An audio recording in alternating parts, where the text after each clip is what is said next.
Girls, hello. हाय। बताओ ना कि आप लोगों के क्या ओपिनियंस है कि हम गाली क्यों देते हैं?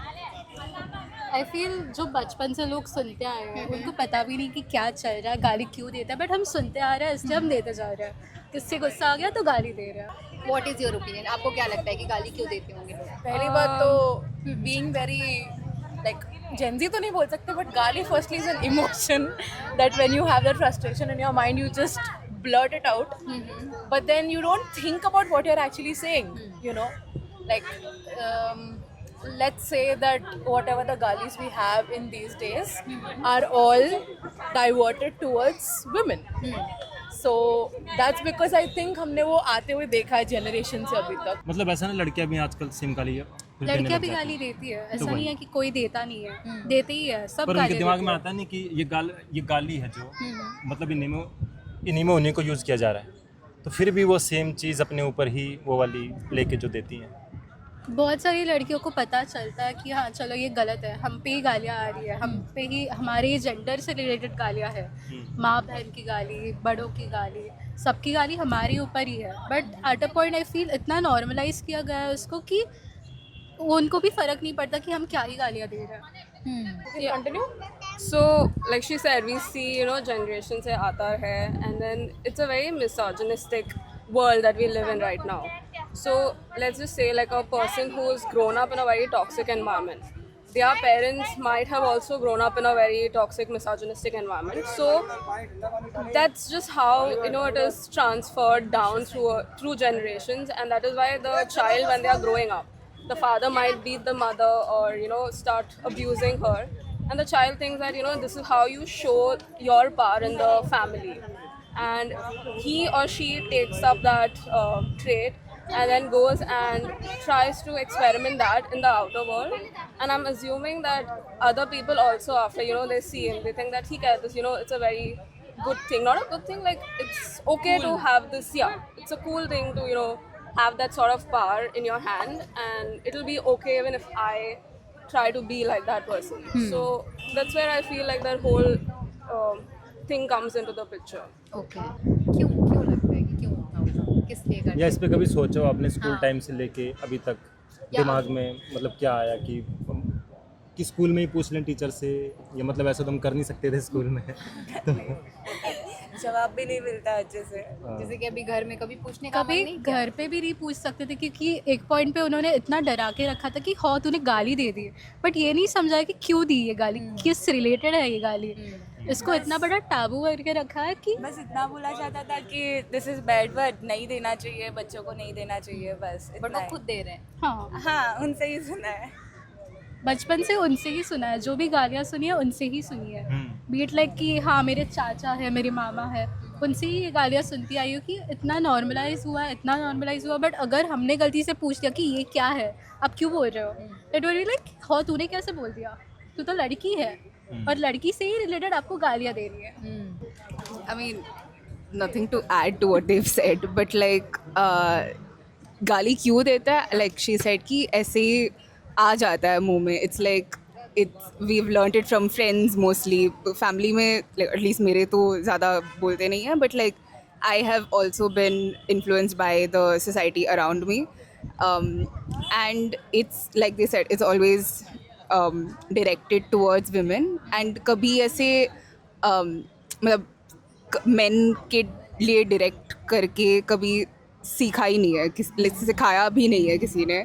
आई think the first time I even thought about that was we were talking about the Ravan वाला मूवी सीन, करीना वाला. I think that was the first time जब भी वो थॉट भी आया कि लाइक मेन के अगेंस्ट भी हो सकता है कुछ. बट आई थिंक हाँ, it's just a product of how we've been brought up, how the society around us talks. So yeah, that's all I mean, nothing to add to what they've said. सोचा तो बहुत है कि औरतों पे ही क्यों target किया इन लोग ने, बट एज वो निकल के नहीं आया. हाँ इसका निकल के जवाब. नहीं आया. बट अगर किसके पूछा भी कि औरतों से ही रिलेटेड गालियाँ क्यों रखी है आप लोगों ने, उनके पास भी जवाब नहीं होता. जवाब नहीं है. जवाब नहीं है. तो कितनी फनी बात है. हमें सिर्फ बोलना है, गालियाँ देनी है, बट हमारे पास जवाब नहीं है कि औरतों से रिलेटेड क्यों है. पर इसमें एक फनी चीज़ ये है, अपने बच्चों को ये कोई देना नहीं चाहता, हाँ. पर फिर भी सभी उसको लिए जा रहे हैं. बीइंग अ वुमन हम दे रहे हैं, इसकी मीनिंग हम जानते हैं बट हम इसका रीज़न नहीं जानते, तो ये कभी थॉट में नहीं आया कि हम क्यों कर रहे हैं? आई थिंक हैबिट चेंज करने को टाइम लगता है. Yeah, it's like a habit. Yeah, now. it is like a habit now. So like we were coming by car and I think the person ahead us kept honking, the person behind us kept honking. And then we got so frustrated, like we started abusing. And the first thing that came to our mind was like the normal galis and and so like she said, it's a habit. And to change that habit, it's going to take a lot of time. I think, but it's good that we've realized it. Ki, Yeah, you know, the fact realization that there are is a only big women-related galis here. I think the realization also is an effort that maybe हमारा generation आगे वाला might start giving galis to men. Then I think. But मे भी क्या पता वो बंद ही yeah, कर दें. but Why do men, yeah. This has been a change though. मतलब हम तीनों में ही मैंने notice किया that we have been more conscious when it comes to like the whole feminism वाला argument which is coming up. We do follow up on that. We do have conversations around that. So me personally, I feel like मैंने बहुत consciously use करना चालू किया है certain terminologies. So I feel like reading up on certain issues, certain literature that exists, that certainly helps also with the kind of change in thought process that happens. और I feel जो women होती है ना वो बहुत ऐसे nurturing caring होती है, तो वो समझ लेती है. बट मैंने देखा है कि जो मेल होते हैं उनका ईगो बहुत इजीली हर्ट हो जाता है और उनके ऊपर नहीं है ये सब, मुझे ऐसे लगता है. ब्रेक बनी भी उसी के ऊपर, ईगो के ऊपर. ये ईगो ओरिएंटेड चीज़ ही है, पता है. पहले के टाइम में क्या हुआ कि पीपल वर नॉट, मैं तुम्हें हार्म करना चाहता हूँ बट फिजिकल लड़ाई हमेशा पॉसिबल नहीं थी. मतलब इसकी जो वजह है अभी आपको बताते हैं. जब गालियाँ स्टार्ट हुई थी, मतलब जब बनाने की जो सोची थी, तो ये आदमी आदमी की लड़ाई थी. आदमी ने सोचा कि अब हर वक्त तो जंग हो नहीं सकती है, तो मतलब सामने वाले को कैसे मैं प्रताड़ित करूँ, मारूं. मतलब उसके अंदर तक चोट पहुँच जाए. बिना हाथ उठाए. तो उसने फिर अपना दिमाग लगाया, मतलब अपने दिमाग के अंदर उसके आया कि ऐसा क्या है जो मतलब एक परिवार के अपने एक फैमिली के लिए सबसे इम्पोर्टेंट है. वंश. वंश. एंड वंश को लाता कौन है दुनिया में? विमेन. तो अगर मैं एक औरत को गाली दूंगा, अगर इसके घर की औरत को गाली दूंगा, इसकी पूरी हायरार्की को गाली लगेगी और हायरार्की तो बर्दाश्त नहीं करेगा कोई कि तुम उसकी पूरी पीढ़ी को गाली अपमान. दे. खानदान को ही तुमने मतलब वंश का अपमान. हाँ, धीरे धीरे उन्होंने इसको बहुत ही स्मार्टली प्ले किया कि अगर मैं औरतों को भी कुछ बोलूँगा तो इतना बुरा नहीं लगेगा. तो they had a recipe, secret recipe कि औरत लेते हैं प्लस एक taboo which is sex. India में सेक्स अ ह्यूज टैबू. तुम इसके बारे में खुल के बात नहीं कर सकते. तो तुम्हारी इज्जत को ले ली, मतलब औरतें इज्जत और इज्जत जोड़ दिया वंश से, वंश चला रही तो यही इज्जत है. इज्जत प्लस सेक्स. तुम्हारे ऊपर रिस्ट्रिक्शन अपने आप आ जाते हैं. जैसे तुम्हें बोल दिया घर की बेटी इज्जत है, तुम अपने आप सेल्फ रिस्ट्रिक्ट हो जाते हो. तो अब इज्जत प्लस सेक्स को बनाया इक्वल टू एकदम Breast से breast फ्लेवरफुल गालियाँ तैयार होती हैं. उसके बाद तो तुम पूरा खानदान ले जाओ किसी का भी. हमारे पेरेंट्स जो है उनकी जनरेशन है, उनको हम ज़्यादा तो अभी तो नहीं पूछ सकते. जितना मैंने देखा, जितनी फैमिलीज अभी एग्जिस्ट करती है, वो सब इतने ओपन तो नहीं है कि गालियों के बारे में बात करें या फिर सेक्स के बारे में बात करें या फिर जो भी अभी टॉपिक्स हमने बात की उसके ऊपर बात करने के लिए इतने पेरेंट्स तो ओपन नहीं रहते. So it is quite hard कि हमारी जनरेशन जो अपनी जनरेशन है वो जाके अपने पेरेंट्स से बात करे कि हाँ हमें ऐसा चेंज करना है. वो तो अभी पॉसिबल नहीं होगा, पर हो जाएगा. अब जैसे मान लो एक वीडियो, इसके लिए जो माध्यम है, मतलब फिल्म मेकिंग लोग क्यों चुनते हैं. अब जैसे सिनेमा एक सोसाइटी को बिगाड़ता भी बनाता भी है. मतलब जैसे एक टाइम में 3 इडियट्स आई थी, तो कितने सारे लोग जागरूक हुए थे भाई. अच्छा ये मतलब पागल हो गए थे उस टाइम पे लोग कि यार सच में हम कहाँ फंसे हुए हैं. तो अगर एक वीडियो होती है वो पेरेंट्स भी देखते हैं, मतलब बच्चे भी देखते हैं, छोटे से बड़े तक, तो उनके दिमाग में आ रहा है कहीं ना कहीं, वो सोचेंगे. जब सोचोगे आप फिर उसके बारे में पूछोगे, देखोगे, जानोगे. Because there is a saying, no, कि अगर तुम्हारे दिमाग में प्रॉब्लम है and you right it on paper, 70% वो सॉल्व हो जाती है. दिस इज द राइटिंग कि तुम्हें एटलीस्ट तुम प्रॉब्लम नोटिस तो करो, उसको अपने इंटेंट मतलब माइंड में उतारो कि ये प्रॉब्लम है. स्कूल में नहीं सिखाया जा रहा. हाँ, probably that is something that should have been taught from the school level itself.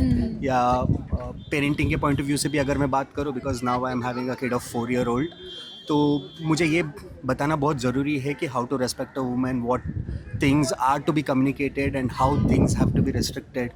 गालियों को भी लेके येस, एट टाइम्स जब गुस्सा आता है तो we tend to get our frustrations out, but it cannot happen in a way जहाँ पर हम लोग कोई फीमेल को अब्यूजिव वर्ड्स फीमेल के तरफ कोई अब्यूजिव वर्ड्स यूज़ करें. That is a completely wrong thing. That is my understanding.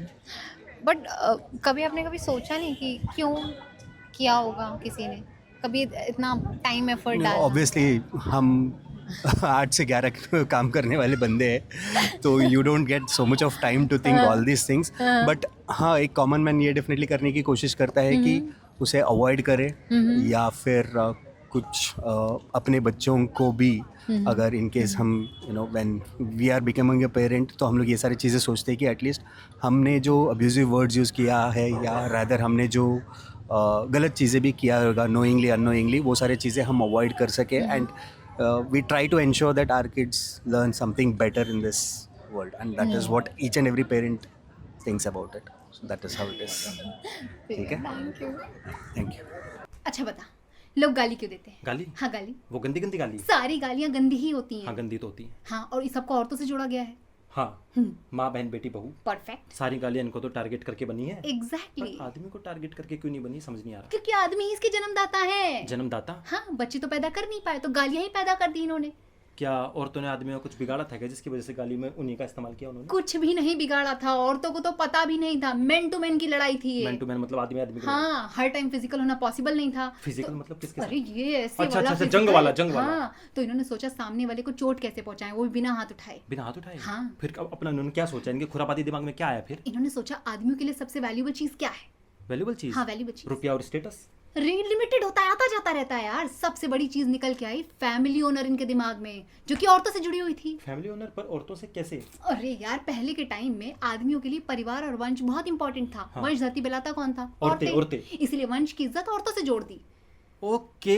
और अगर आपको किसी को चोट पहुंचानी हो तो उसकी इज्जत पर वार कर दो. Exactly my boy. यार छी यार, आदमियों के दिमाग में क्या गंदा चलता था, कितना घिनौना सोचते थे वो. बहुत ज्यादा. इनडायरेक्ट अटैक पावरफुल होते हैं, बहुत पावरफुल होते हैं. इसीलिए जितनी ज्यादा गंदी गाली उतना ज्यादा इमोशनल डैमेज. यार ये तो साइकोलॉजिकल अटैक हुआ पूरी तरीके से. और तुझे पता है कि स्ट्रॉन्गेस्ट गालियों की एक रेसिपी होती है. पर रेसिपी तो खाने की होती है ना. आदमी क्रिएटिव है, आउट ऑफ द बॉक्स गए. फिर आउट ऑफ द बॉक्स में क्या रेसिपी निकली? मेन इंग्रेडिएंट थी इज्जत, जो कि औरतों से जुड़ी हुई थी. हाँ. और बेस इंग्रेडिएंट सेक्स. सेक्स? चुप हो जाने, क्या बोल रही है? इसी को टैबू कहते हैं. टैबू नहीं, अपना टैबैको होता है. टोबैको. हाँ, इट्स इंजीरियस टू हेल्थ. और अपना मुकेश भी तो यही खा के टपक गया था. अरे मेरे मुकेश के लंगोटिया यार, इसको ना तंबाकू कहते हैं. और टैबू का मतलब होता है वो चीज जिसके बारे में तुम खुल के बात ना कर सको. इसीलिए स्कूल में नहीं बताया किसी ने. हाँ, तो यार एडी चलाए थे सिनेमा पे अपने, जैसे मुकेश की चलती थी, तो सबको टैबू के बारे में पता चल जाता. बिल्कुल. फिर लोग गुटखा खाना बंद कर देते. सरकार को चाहिए पैसा, तुम्हारा स्वास्थ्य नहीं. ओके. हाँ. अच्छा, फिर उसका क्या हुआ? तुम्हारी जो डिश बना रहे थे ना, इज्जत हाँ. और सेक्स को मिक्स करते. हाँ. फिर सबसे स्ट्रॉन्ग फ्लेवर्स की गालियां तैयार होती हैं. ऐसे बनती थी क्या गालियाँ? यस. अच्छा, पर आज की तो अपना सोसाइटी अलग है ना. टाइम बदल गया है. ओके. और हम सब विद्वान हैं, दिमाग से एजुकेटेड हैं, है ना. बहुत ज्यादा. तो फिर आज भी गालियाँ क्यों अपने क्यों दे रहे हैं? तो मतलब ऐसी दे देते हैं बहुत बार, तो बिना वजह हाँ, क्योंकि ये सिर्फ शब्द नहीं है, ये हमें विरासत में मिली उस सोच का सबूत है जो आज भी जिंदा है. डीएनए. हाँ, मतलब गाली सोसाइटी का डीएनए हो गया नहीं फिर तो. पूरी तरीके से. हर गाली पता है हिस्ट्री प्लस माइंडसेट दिखाता है. और ये इतना नॉर्मल बिहेवियर बना दिया है कि लोग मीनिंग जाने बिना ही से फ्लो फ्लो में बोल देते हैं. वही तो. हाँ. पर आज तो देवियाँ, अब अपना औरतें देवियाँ है ना, मतलब एक उनकी तो पूजा होती है. हाँ. पर अपना समाज कितना दोगला, एक साइड पूजा और एक साइड गाली में अपमान उनका करता अपमान. है. हाँ. क्योंकि पुरुष प्रधान समाज ही इसका करता धरता है. ईगो सेटिस्फाई हुआ तो देवी, हर्ट हो गया तो तू देख ले. फिर तो यहाँ पे कुछ नहीं बदलेगा. बदल सकते हैं. अवेयरनेस प्लस हैबिट से माइंडसेट चेंज किया जा सकता है. समझा? ओके. Bye guys.